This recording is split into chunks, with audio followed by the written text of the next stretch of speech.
আসসালামু আলাইকুম ওয়া রাহমাতুল্লাহি ওয়া বারাকাতুহু। সুপ্রিয় দর্শক শ্রোতা ভাই বোন, আমরা এসেছি লক্ষ্মীপুর জেলার রামগতির কাছাকাছি একটি জায়গায়। সদর থানার মধ্যে পড়লেও এটি অনেকটা বর্ডারে বলতে পারেন। বাংলাদেশের ঐতিহ্যবাহী দ্বীনী শিক্ষা প্রতিষ্ঠান টুমচর আলিয়া মাদ্রাসার ছায়াধন্য একটি এলাকা। এই ইউনিয়নের নাম হলো তেয়ারিগঞ্জ এবং এই জায়গাটি যেখানে দাঁড়িয়ে আছে এটার নাম হলো শহর কসবা। শহর কসবা প্রাথমিক বিদ্যালয় এখানে আমরা দেখতে পাচ্ছি। এই প্রাথমিক বিদ্যালয়ে ৯৫টি পরিবার আশ্রয় নিয়েছেন। তারা সবাই নিঃস্ব, তাদের ঘরবাড়ি পানির নিচে নিমজ্জিত। আমরা যেখানে দাঁড়িয়ে আছি একটা স্কুল আছে, আপনারা দেখতে পাচ্ছেন। কলার ভেলায় করে আমি এসেছি এবং এখানে চতুর্পাশে অথই পানি ছাড়া আর কিছু নেই। চতুর্পাশে শুধু পানি আর পানি, গাছপালা, ঘরবাড়ি সব পানির নিচে এবং অনেকখানি পানি নেমে গেছে। আমরা দেখতে পাচ্ছি এই যে গাছের যে পানির দাগটা, সুতা বাঁধা যে গাছটা আমরা দেখতে পাচ্ছি, এটার উপরে পানি ছিল। তাহলে এর মানে হলো যে এই হাততলা পর্যন্ত পানি নিচে ছিল। যেহেতু এখানে নদী কাছাকাছি আছে, আলহামদুলিল্লাহ পানি নামতে শুরু করেছে, অনেকখানি নেমেছে। কিন্তু ফেনীর পর পুরো নোয়াখালী এবং লক্ষ্মীপুর এলাকা জুড়ে এরকম ভয়াবহ প্লাবন। একজন ষাটোর্ধ্ব বৃদ্ধ মানুষকে আমি জিজ্ঞেস করেছিলাম আজকে সকালে বেগমগঞ্জের দুর্গাপুর গ্রামে। বলেছিলাম, চাচা এরকম ভয়াবহ প্লাবন আপনি ঠিক শেষ কখন দেখেছেন? তিনি বলেছেন, বাবা আমার এই জীবনে বহু প্লাবন দেখেছি, কিন্তু এরকম ভয়াবহ প্লাবনের দৃশ্য বা চিত্র আমি ইতিপূর্বে কখনো দেখিনি। প্রিয় দর্শক, আমরা যেই রাস্তা পাড়ি দিয়ে এসেছি, চৌমুহানি থেকে লক্ষ্মীপুর সদর পর্যন্ত আসতে যে দুর্গম পথ আমরা পাড়ি দিয়েছি, মনে হয়েছে যে আমরা হয় অ্যামাজনের জঙ্গল অথবা আটলান্টিক মহাসাগর পাড়ি দিয়েছি। অর্থাৎ কোথাও অথই পানি, কোথাও এত বড় বড় গর্ত, যেই গর্তে কোনো বড় ট্রাক পড়েছে, ছোট গাড়ি পড়েছে, সেটা সেখানে আটকে গেছে। আমরা কিভাবে এসেছি, আমাদের বহনকারী ছোট একটি ট্রাকের মতো মিনি ট্রাক, সেটা কিভাবে আমাদেরকে নিয়ে এসেছে একমাত্র আল্লাহ তাআলা ভালো জানেন। আমরা ধরেই নিয়েছি যে আজকে এখানে আমরা আসতে পারবো না। তো এই ভয়াবহতা পুরো লক্ষ্মীপুর এবং পুরো নোয়াখালী জুড়ে, পুরো অঞ্চলটা যে পরিমাণ প্লাবিত হয়েছে, কবে ঠিক মানুষ স্বাভাবিক জীবনযাত্রায় ফিরে আসতে পারবে আমরা জানি না। ফেনী এবং লক্ষ্মীপুর নোয়াখালী পুরো এলাকাটা বলতে পারি আমরা পানির নিচে ডুবন্ত। এবং শুধু এই এলাকাগুলোই নয়, আমরা জানি যে চট্টগ্রামের কিছু এলাকা, খাগড়াছড়ি, ব্রাহ্মণবাড়িয়ার কিছু এলাকা, কুমিল্লা তো আছেই, তারপর সিলেট এবং সুনামগঞ্জের দিককার কিছু এলাকা সহ দেশের প্রত্যন্ত অঞ্চল প্লাবিত হয়েছে। এমনকি খুলনার কিছু জায়গা, পাইকগাছা সহ কিছু জায়গা বন্যার কবলে পড়েছে এবং মুন্সিগঞ্জ ইত্যাদি পড়েছে। যাই হোক, তো এইরকম ভয়াবহ পরিস্থিতিতে জাতীয়ভাবে প্রত্যেকটা মানুষ যদি হাতে হাত না মেলান, সবাই যদি ঐক্যবদ্ধ না হন, সবাই যদি সচেতন এবং সচেষ্ট না হন, তাহলে এই দুরবস্থা আসলে দূর করা মোটেও সম্ভবপর নয়। এজন্য আমাদের দাবি হলো, আমাদের আবদার হলো যে প্রত্যেকে যার যার জায়গা থেকে বন্যার্ত মানুষের পাশে দাঁড়াবার চেষ্টা করি। ত্রাণ নিয়ে সবাই আমরা ছুটে আসছি, কিন্তু সেটা অনেকটাই অপরিকল্পিত। রাস্তার ধারে প্রচুর মানুষকে আমরা ত্রাণ দিচ্ছি, আর ভেতরে দুর্গম এলাকাতে অনেকে ত্রাণ পাচ্ছে না। আমি এই জায়গাটা এসেছি, এই জায়গাটাতে আসতে আমাকে যতটা কষ্ট করতে হয়েছে, আমি চাইলে এই ত্রাণগুলো পথে ঘাটে বিতরণ করতে পারতাম। আমাদের একটা টিম গতকালকে শরীফপুর, বেগমগঞ্জের শরীফপুরে একটা ইউনিয়নে সন্ধ্যা থেকে নিয়ে রাত 12:30 পর্যন্ত টানা তারা বোটে অর্থাৎ নৌকাতে তারা গিয়েছেন এবং সেখান থেকে তারা রাত 3:30টায় ত্রাণ বিতরণ শেষ করে রাত 3:30টায় তারা ফিরেছেন। এরকম দুর্গম এলাকা শুধু শরীফপুর নয়, গোটা নোয়াখালী, লক্ষ্মীপুরের প্রত্যন্ত অঞ্চলে এভাবে আমরা ত্রাণ পৌঁছে দেওয়ার চেষ্টা করছি। আজকে আমি যেখানে গিয়েছি দুর্গাপুর, সেখানে আমাদের প্রায় 1 ঘন্টা থেকে 1.5 ঘন্টা আমরা নৌকায় করে চলেছি এবং সেখানে ত্রাণ বিতরণ কার্যক্রম আমরা করেছি। যাই হোক, এই যে ভয়াবহতা, এই ভয়াবহতা দূরের জন্য আমাদের প্রত্যেকের গণ ইস্তেগফার করা দরকার, আমাদের তওবা করা দরকার, আল্লাহ তাআলার কাছে ক্ষমা প্রার্থনা করা দরকার। আল্লাহ তাআলা যেন আমাদেরকে ক্ষমা করেন, আমাদের দেশের মানুষের প্রতি রহম করেন এবং নূহ আলাইহিস সালামের সময় যেরকম প্লাবন হয়েছিল, আল্লাহ রাব্বুল আলামিন তাদেরকে ইস্তেগফারের নির্দেশনা দিয়েছেন, তাদেরকে আল্লাহর দিকে ধাবিত হওয়ার নির্দেশনা দিয়েছেন। আমাদের উচিত হলো সেরকম ইস্তেগফার করা, সেরকম ধাবিত হওয়া। আমরা ইনশাআল্লাহ সেই কাজটি করব সবাই। আল্লাহ তাআলা আমাদের সবাইকে সেই তৌফিক দান করুন। আসুন্নাহ ফাউন্ডেশন থেকে আপনারা জানেন, ইতিমধ্যে আমরা জানিয়েছি আপনাদেরকে যে আমরা 100 কোটি টাকার ত্রাণ বিতরণ প্রকল্প আমরা হাতে নিয়েছি। আমরা আশাবাদী আল্লাহ রাব্বুল আলামিন আমাদেরকে সেই তৌফিক দান করবেন। এর মধ্যে আমরা 2000 থেকে 2500 মেট্রিক টন শুধু খাদ্য সামগ্রী এবং ত্রাণ সংশ্লিষ্ট অন্যান্য সামগ্রী বিতরণ করার পরিকল্পনা আমরা হাতে নিয়েছি। আপনারা দেখতে পাচ্ছেন এখানে এক একটা ফ্যামিলিকে যে প্যাকেজ দেওয়া হচ্ছে, এটা 17 কেজির প্যাকেট। এর মধ্যে খেজুর শুকনা খাবার যেমন আছে, আবার রান্না করে খাবার মতো উপযোগী খাবার আছে, মোমবাতি আছে, গ্যাস লাইট আছে, এবং এর পাশাপাশি আপনারা দেখতে পাচ্ছেন আমরা বেশ কিছু শাড়ি এনেছি, 3 পিস মেয়েদের কাপড় এনেছি, এবং বেশ কিছু লুঙ্গি এনেছি। এই কাপড়গুলো আনার উদ্দেশ্য হলো, আপনারা জানেন অনেকে একটা কাপড়ে তার বাসা থেকে বেরিয়ে এসছেন, তিনি আসার পর এখানে আর অন্য আরেকটা কাপড় তার আসলে জোগাড় করার মতো সুযোগ তার হয়নি। তো এই মুহূর্তে তাদের ভিজা কাপড়ে থাকতে হয়, আমরা সেজন্য তাদের জন্য কাপড়ের ব্যবস্থা করেছি, মেয়েদের জন্য ন্যাপকিন সহ, বাচ্চাদের জন্য খাবার এবং গরুর জন্য ভুসি সহ আমাদের সাধ্যে যতটুকু আছে আমরা সেটা করেছি। আপনারা অনেকে দেখেছেন ইতিমধ্যে যে আমরা কোনো কোনো জায়গায় জেনারেটর স্থাপন করেছি, সেখানে ফুয়েল ঢাকা থেকে আমরা ভরে ভরে ড্রামে করে ফুয়েল এর ব্যবস্থা করেছি, এবং বিভিন্ন আশ্রয় কেন্দ্রে এই সমস্ত জেনারেটর স্থাপন করে সেখানে মোবাইল চার্জের ব্যবস্থা করা হয়েছে, কারণ অনেকে পরিবারের সাথে যোগাযোগ করতে পারছেন না, প্রবাসীরা নিজের পরিবারের সাথে যোগাযোগ করতে পারছেন না, সেটা আমরা করেছি আলহামদুলিল্লাহ। তো যাই হোক, আমাদের 20,000 শুকনা খাবারের যে লক্ষ্যমাত্রা ছিল সেটা আলহামদুলিল্লাহ ইতিমধ্যে শেষ। সেই সাথে 70,000, 50,000 ছিল প্রথম, এরপর 70,000 ভারী খাবার, চাল ডাল ইত্যাদি দেওয়ার কথা ছিল, সেটাকে আমরা 1 লক্ষে উন্নীত করেছি, অর্থাৎ 1 লক্ষ পরিবারকে আমরা ভারী খাবার দিচ্ছি। এবং সেই সাথে পানি শুকিয়ে যাওয়ার পর 1 লক্ষ পরিবারকে আমরা ইনশাআল্লাহ আল্লাহ চাহেন তো 25 কেজি করে চাল দেব, এটা আমাদের আরেকটি পরিকল্পনা। এবং সবশেষে ইনশাআল্লাহ পুনর্বাসন কার্যক্রমে 5,000 পরিবারকে, যারা গৃহহীন হয়েছে তাদেরকে ঘর করে দেওয়া, এবং সেই সাথে যারা কৃষক এবং ক্ষুদ্র ব্যবসায়ী তারা যে ক্ষতিগ্রস্ত হয়েছেন তাদেরকে আর্থিক সহায়তা দেওয়া, দাঁড়াবার জন্য পুঁজি দেওয়া, এবং সেই সাথে যারা মৃত্যুবরণ করেছেন বন্যায়, উপার্জনক্ষম ব্যক্তি হয়ে থাকলে, দুস্থ হয়ে থাকলে তাদের পরিবারকে স্বাবলম্বী করার উদ্যোগ আমরা নিচ্ছি আলহামদুলিল্লাহ। এখানে আমরা দেখতে পাচ্ছি যে সবাইকে তাদের মালগুলো হস্তান্তর করা হচ্ছে। আসসালামু আলাইকুম, আপনারা সবাই ভালো আছেন? আমাদের প্রিন্সিপাল মহোদয় কোথায়? প্রিন্সিপাল সাহেবকে আমি একটু অনুরোধ করবো একটু আসার জন্য। আপনারা সবাই ভালো আছেন তো? আপনাদের মধ্যে সবাই কি মুসলমান, না অন্য ধর্মের কেউ আছেন? অন্য ধর্মের কেউ নাই? অন্য ধর্মের মানুষ আমাদের সাথে থাকলে কি কোনো সমস্যা আছে? আমাদের অনেক মুসলমান মনে করে যে যারা হিন্দু, যারা বৌদ্ধ, যারা খ্রিস্টান তাদের সাথে বোধহয় আমরা গায়ে গায়ে লাগতে পারবে না, এক জায়গায় থাকলে বোধহয় গুনাহ হবে। এগুলো আমাদের ভুল ধারণা, কুসংস্কার। অন্য ধর্মের যে সমস্ত মানুষগুলো আছে তাদের সাথে আমাদের একসাথে বিপদে তারাও পড়েছে, আমরাও পড়েছি, তাদেরকে আমরা হাতে হাত ধরে টেনে যদি তুলি তাতে কোনো অসুবিধা আছে? কোনো অসুবিধা নেই। যাই হোক, আমরা আপনাদের জন্য একটা ত্রাণের পাশাপাশি একটা কাগজ প্রস্তুত করেছি, এটা আপনারা সবাই পড়বেন, যারা পড়তে পারেন না তারা কাউকে দিয়ে পড়ায়া শুনবেন, ঠিক আছে তো ইনশাআল্লাহ? এখানে 1 পৃষ্ঠা লেখা আছে, একজন ভালো মুসলমান হতে করণীয়। আমরা কি ভালো মুসলমান হতে চাই না? চাই না? আপনারা চান ভালো মুসলমান হতে? ভালো মুসলমান হতে চান? তো ভালো মুসলমান হতে হলে কি করবেন এখানে সেটা বলা আছে। অবিচল ঈমান লাগবে, ফরজ ইবাদত পালন করতে হবে, হালাল উপার্জন থাকতে হবে, বান্দার হক মানুষের অধিকার ঠিকমতো আদায় করতে হবে, এবং আল্লাহর হক আদায় করতে হবে, মাকরুহ বর্জন করতে হবে, সুন্নাহ পালন করতে হবে, সৃষ্টির সেবা এবং জনকল্যাণমূলক কাজ করতে হবে, নফল ইবাদত করতে হবে। আর অপর পৃষ্ঠে আছে হলো বিপদে মুমিনের করণীয়, অর্থাৎ একজন ইমানদার বিপদে পড়লে তিনি কি করবেন এই কথা এই লিফলেটে লেখা আছে।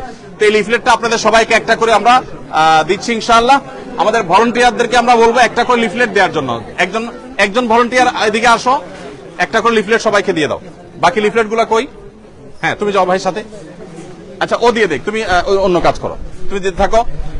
প্রিয় দর্শক, আমরা এখানে দেখতে পাচ্ছি যে আমার পাশে আমার শ্রদ্ধাভাজন ব্যক্তিত্ব, উস্তাদতুল্য ব্যক্তিত্ব, লক্ষ্মীপুরের কৃতি সন্তান, লক্ষ্মীপুরের শুধু নয় গোটা বাংলাদেশের সবচেয়ে প্রাচীনতম দ্বীনি শিক্ষা প্রতিষ্ঠান আলেমগড়ার মাদ্রাসা, টুমচর মাদ্রাসা পার্শ্ববর্তী। আমি জানি এটা চরমটুয়া, আমি বলছি যে টুমচর মাদ্রাসা যে আছে সেই টুমচর মাদ্রাসার পাশে আমরা আছি, চরমটুয়া মাদ্রাসা। তো প্রিন্সিপাল সাহেব মহোদয় আসছেন, আমরা ওনার দোয়া নিব ইনশাআল্লাহ, এবং ওনার কাছ থেকে আমরা একটু কথা শুনবো। আপনি একটু আমাদের ভাইদের উদ্দেশ্যে যদি 1-2 লাইনে অন্তত কিছু বলেন যে তারা বিপদগ্রস্ত হয়েছেন, এখন তাদের এই মুহূর্তে কি নসিহতটা করা দরকার? আসলে 1-2 মিনিটে কথা বলতে গেলে এতটুকু বলতে হয় যে আমরা সবাই আল্লাহর দিকে মোতাবাজ্জি হতে হবে। রব্বুল আলামিন একটু আযাব দেয়, ইবতিলা হয়, পরীক্ষা নেয়, এটার দ্বারা উদ্দেশ্য হলো লাআল্লাহুম ইয়ারজিউন, যাতে মানুষ আল্লাহর দিকে ফিরে যায়। আমরা কোনো বন্দার দিকে যাব না, আল্লাহর দিকে যাব। আর বন্দা যদি কোনো সহযোগিতা করে তার শুকর গুজার হব। আল্লাহ আমাদেরকে সকলের একে অপরের সহযোগিতা করবার তৌফিক দান করেন। আল্লাহ বলছেন তাআওয়ানু আলাল বিররি ওয়াত তাকওয়া ওয়ালা তাআওয়ানু আলাল ইসমি ওয়াল উদওয়ান। ভালো কাজে আমরা একে অপরের সহযোগিতা করব, যতটুকু পারি। আমি আমার সাধ্য অনুযায়ী আলোচনা উপকার করার চেষ্টা করব। আল্লাহ আমাদেরকে তৌফিক দান করে। আল্লাহুম্মা আমিন। জাযাকুমুল্লাহ খাইর। হযরতের হায়াতকে আল্লাহ পাক আরো দীর্ঘায়িত করে। এত কষ্ট করে আসছেন, এই জন্য ওনার জন্য দোয়া করি হযরত শেখ আহমদুল্লাহকে রব্বুল আলামিন পুরা মুসলিম বিশ্বের খেদমত করবার তৌফিক দান করে। আর আমি মনে করি যে এখানে আসা আজকে শেষ আসা নয়, বিপদের সময় আসছে, সুখের সময় যেন আমাদেরকে দেখতে আসে। ধন্যবাদ প্রিয় দর্শক, আমরা হযরতের কথা শুনলাম আলহামদুলিল্লাহ। চরমটুয়া মাদ্রাসার পাশে আমরা এটা কাজ করলেও এখানকার আরেকটা বড় চরমটুয়াটাও দ্বীনি শিক্ষা প্রতিষ্ঠান হিসাবে প্রাচীনতম। কত বছর আগে? আচ্ছা, এটা তো 35 বছরই বা কম কি? আমার বয়সের ধাক্কা প্রায়। তো যাই হোক, টুমচর আলিয়া এবং চরমটুয়া কয় মাদ্রাসা, দুইটা মাদ্রাসায় লক্ষ্মীপুরের প্রাচীনতম সবচেয়ে পুরাতন দ্বীনি শিক্ষা প্রতিষ্ঠানগুলোর একটি। আমরা দীর্ঘায়িত করব না প্রিয় দর্শক, আপনাদেরকে জানিয়ে রাখতে চাই আমাদের সব বেনিফিশিয়ারি ভাইদের হাতে হাতে সবাই কাগজটা পাইছেন সবাই? আপনারা এই পাশে পাই নাই তো? এই পাশে সবাইকে দিয়ে দেন। সেই সাথে ওনাদের জন্য আপনাদের মধ্যে যারা বৃদ্ধ আছে সবাইকে আমরা দিতে পারছি না, তাদের জন্য আমরা একটা করে লুঙ্গির ব্যবস্থা করেছি, কারণ আপনারা অনেকে এক কাপড়ে আসছেন। আবার যারা মা বোনরা আছেন, উপরে মহিলারা আছেন, মহিলাদেরকেও দেওয়া হবে, তাদের জন্য আমরা মহিলাদের উপযোগী পোশাক এনেছি।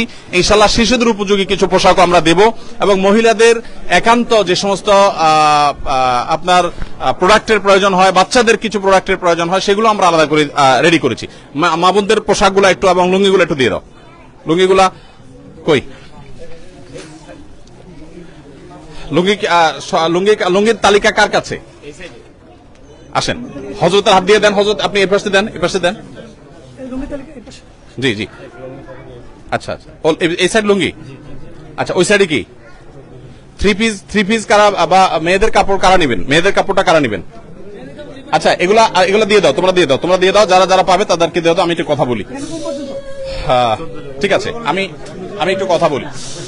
আলহামদুলিল্লাহ প্রিয় দর্শক, আমি যেটা বলছিলাম যে যারা ত্রাণ নিয়ে আসছেন আপনাদেরকে আমরা অনুরোধ করব, স্থানীয় যে লোকজন আছেন, এই স্থানীয় লোকজন যারা আছেন, বাচ্চাটাকে কেউ একটু দেখেন না, একটু বাচ্চাকে একটু থামানোর চেষ্টা করেন।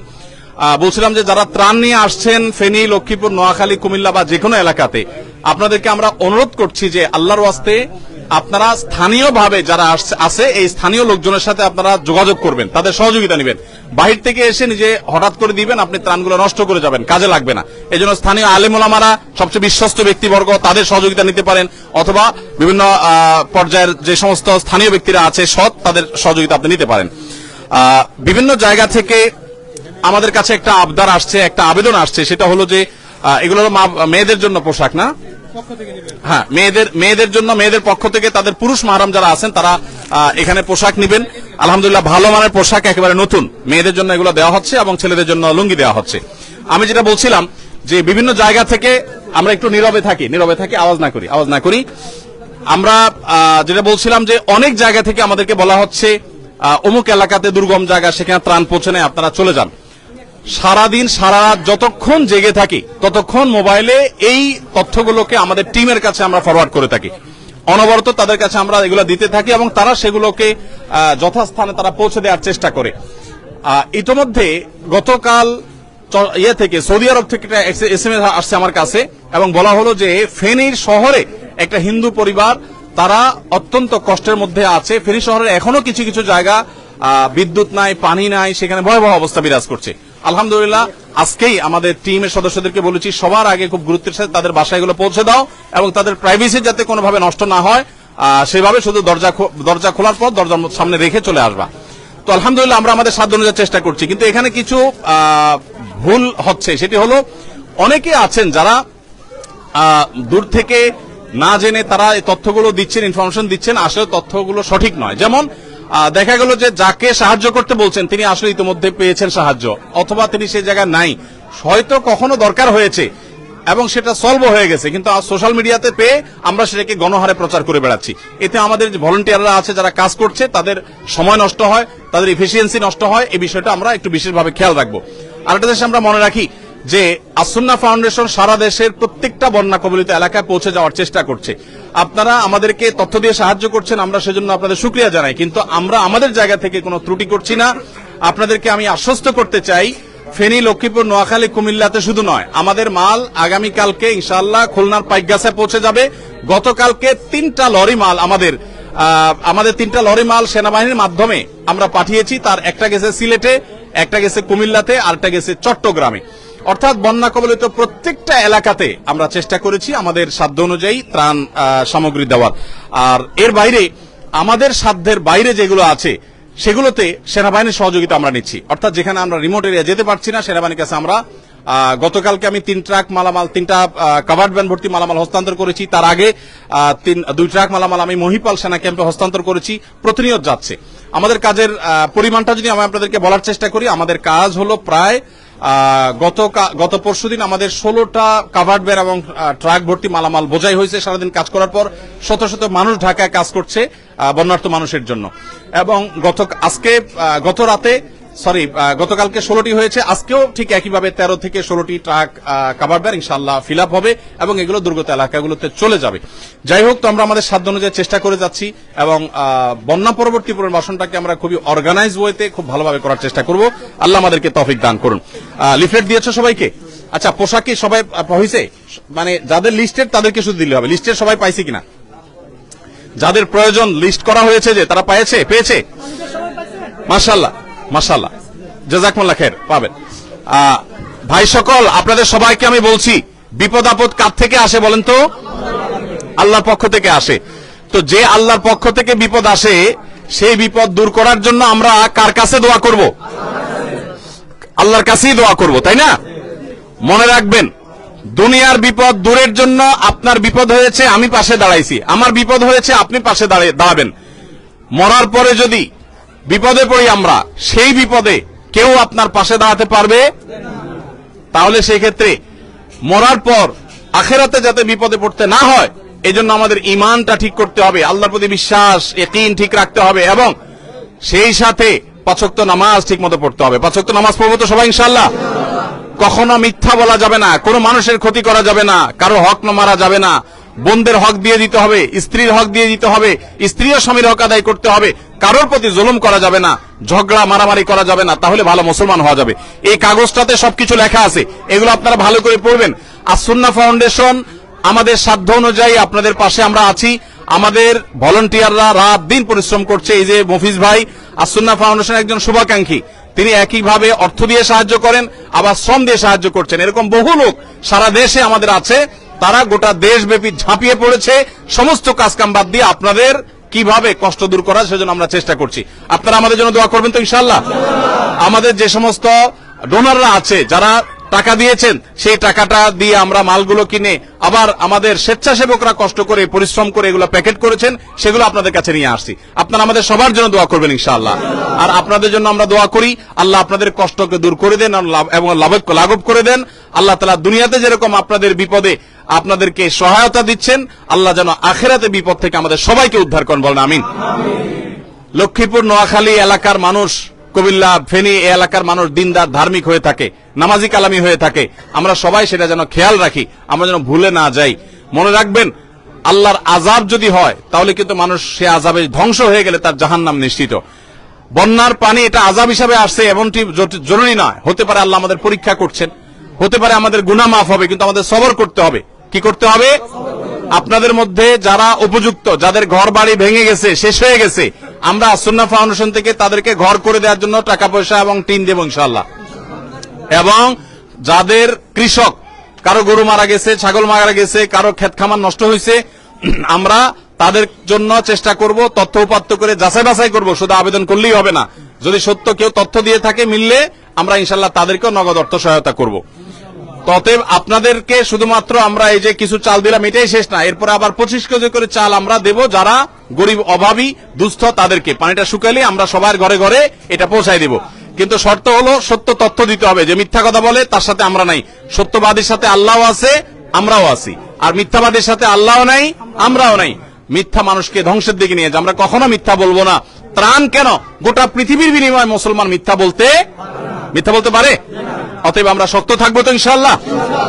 এবং আমাদের মা বোনরা যারা আছে তাদেরকেও আপনারা নসিহত করবেন। আপনাদের স্ত্রী, আপনাদের বোন হয়তো আছেন, দেখেন ঘর বাড়ি ছেড়ে আপনারা এখানে চলে আসেন, কারণ এই আশ্রয় কেন্দ্রে থাকতে ইচ্ছা করে না।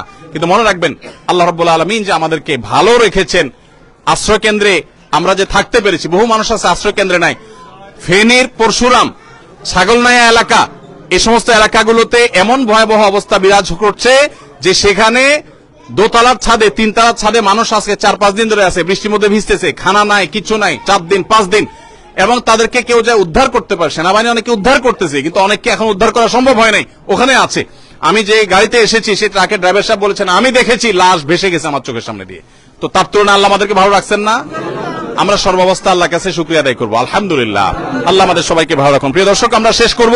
ওনারা আলহামদুলিল্লাহ, আমরা আশা করছি যে তারা এমনিতে এলাকা মানুষের ভিতরে ধার্মিকতা আছে, তারা আল্লাহকে স্মরণ করবেন। আমরা ইনশাআল্লাহ তাদেরকে দিনদারিতার জন্য তাদেরকে সহযোগিতা করব। আমরা শুধু ত্রাণে দিচ্ছি না, সাথে দাওয়াতি কাজের জন্য এই লিফলেট দিয়ে দিয়েছি। এই লিফলেটটা তারা পড়বেন, মোটিভেশন নেবেন, এবং এখানে দ্বীনি কার্যক্রম ইনশাআল্লাহ চলতে থাকবে। এভাবে আমাদের শত শত পয়েন্টে কাজ চলছে, শত শত জায়গায় কাজ চলছে। আল্লাহ রাব্বুল আলামিন তাদের কষ্ট দূর করে দিন। আপনারা যারা ত্রাণ নিয়ে আসছেন তাদেরকে বলবো স্থানীয় লোকদের সাথে যোগাযোগ করে আসবেন, রাস্তাঘাট ভালো আছে কিনা দেখে আসবেন। ফেনী থেকে চৌমুহানী থেকে লক্ষ্মীপুর আসতে এই রাস্তার অবস্থা খুবই ভয়াবহ। বিকল্প রাস্তা কি হতে পারে সেটা আপনারা দেখবেন এবং জেনে শুনে আসবেন। আল্লাহ তাআলা আমাদের সবাইকে কাঁধে কাঁধ মিলিয়ে এই বিপদগ্রস্ত মানুষের পাশে দাঁড়াবার তৌফিক দান করুন। আমরা আমাদের সাধ্য অনুযায়ী চেষ্টা করছি, সবাই সবার সাধ্য অনুযায়ী চেষ্টা করলে ইনশাআল্লাহ, আমি আবারও বলি, 18 কোটি মানুষ দাঁড়িয়ে গেলে 50-60 লক্ষ মানুষের কষ্ট কখনোই কষ্ট থাকবে না, ইনশাআল্লাহ লাঘব হয়ে যাবে। আল্লাহ তাআলা আমাদের সবার সেই কষ্ট দূর করে দিন। এই প্লাবন সহ সকল প্রাকৃতিক দুর্যোগ থেকে আল্লাহ তাআলা আমাদেরকে হেফাজত করুন, এবং বাহিরের যে শত্রুতা যারা করছে আমাদের সাথে, আল্লাহ তাআলা তাদের মোকাবেলা করার মতো শক্তি সামর্থ্য আমাদের সবাইকে দান করুন। জাযাকুমুল্লাহ খাইর। আসসালামু আলাইকুম ওয়া রাহমাতুল্লাহি ওয়া বারাকাতুহু।